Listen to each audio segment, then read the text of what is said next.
You are standing at the self-checkout of your local supermarket. The harsh, fluorescent lights buzz overhead as you scan the final item. You look up at the screen. The total is $168.43. You look at the bagging area.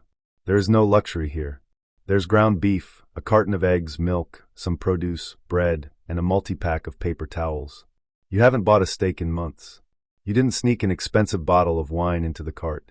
This is the bare minimum required to keep your household running for the next 7 days. You open your banking app. Available balance, $112.14. The familiar knot tightens in your stomach. The panic starts to rise into your throat. You start doing the frantic mental math of what you can put back. But then, right on the checkout screen, a colorful, friendly button flashes into view. Split this purchase into 4 easy payments of $42.10. No interest. No credit check. You feel a wave of relief wash over you. You tap the button. The receipt prints. You grab your bags, walk out to your car, and drive home, feeling like you successfully navigated a crisis. You survived the week. But as you unpack the groceries into your fridge, the adrenaline fades, and a cold, quiet realization takes its place. You just took out a loan for a carton of eggs. You are quite literally financing your biological survival. You feel deeply ashamed. You tell yourself you're terrible with money. You tell yourself you need to budget better, hustle harder, or maybe pick up a second gig economy job on the weekends. You internalize this moment as a profound personal failure. Stop. Listen to me very closely. This is not a character flaw. This is not a failure of your personal budgeting. The system is working exactly as designed. Welcome back to Franklin versus the House. Today we are tearing down the architecture of the ultimate trap. We are looking at the final stage of economic extraction. To understand why you tap that button at the self-checkout, you need to understand a psychological mechanism known as the scarcity tunnel.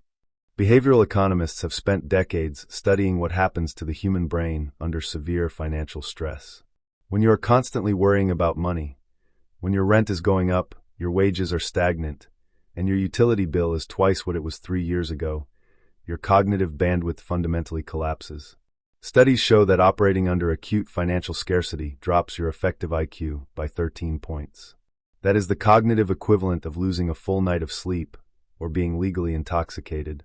When you lose that bandwidth, your brain enters the scarcity tunnel.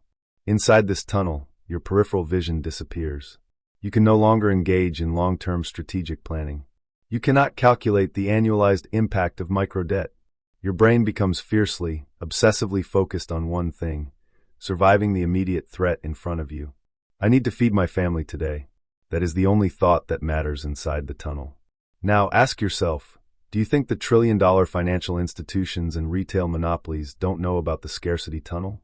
They built their entire business model around it. The house, the interconnected web of employers, algorithms, and financial institutions, studies your behavioral psychology better than you do. They know that the corporate world has engineered a reality where your wages no longer cover the basic cost of keeping you alive. They know inflation has permanently altered the baseline. But rather than raising your wages, which would cost the employer money, or lowering prices, which would hurt the retailer's profit margins, they introduced a structural bridge over the gap. They dressed it up in bright pastel colors. They branded it with friendly names like Klarna, Affirm, Afterpay, and Zip. They called it Buy Now, Pay Later. They marketed it to you as financial empowerment, a way to manage your cash flow and take control of your spending. But the architecture of Buy Now, Pay Later is not designed to empower you. It is designed to weaponize your scarcity tunnel. When your brain is panicked at the register, unable to process the long-term math, BNPL steps in and artificially shrinks the pain. It turns a terrifying $168 grocery bill into a highly digestible $42. It bypasses your brain's natural threat detection system. It exploits your cognitive fatigue to extract your future labor for today's survival. And if you think you are the only one falling for this, you are severely underestimating the scale of the extraction. Let's look at the real-world evidence.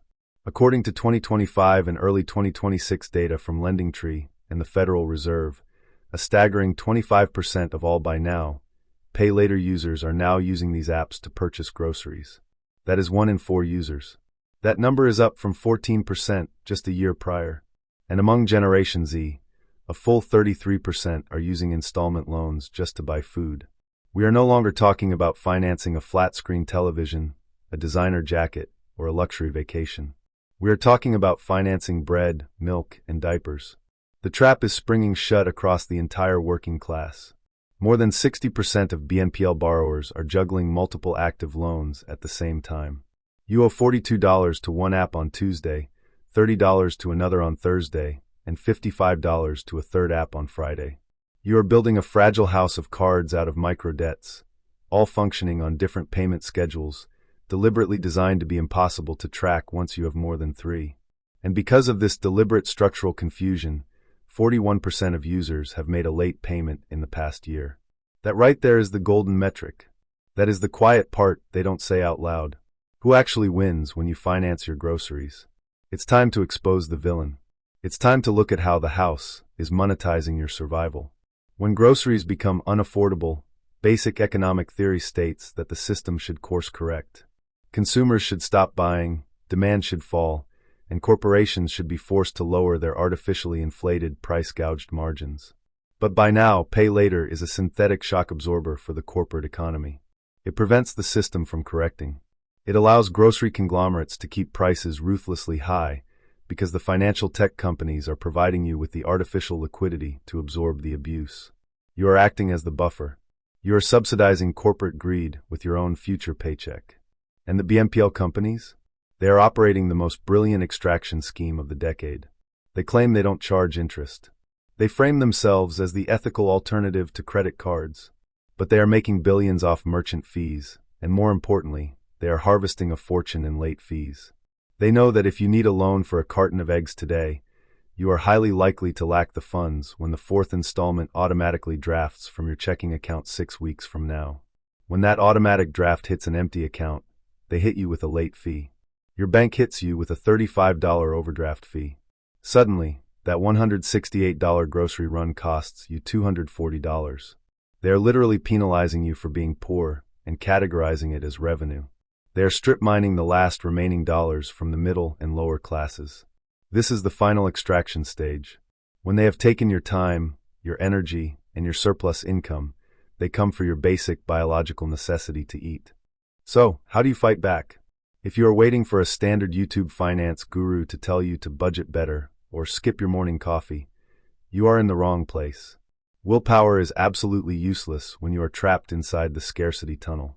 You cannot outthink an algorithm designed to prey on your survival instincts. You must deploy structural countermeasures.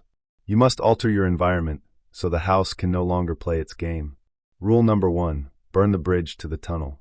Right now, open your phone and delete every single buy now, pay later app. Go into your browser settings and remove the autofill for your debit cards. You must aggressively and permanently unlink your bank accounts from these services. You need to force a hard decline at the register. I know that sounds terrifying. I know the idea of having your card declined at the grocery store fills you with immense social dread.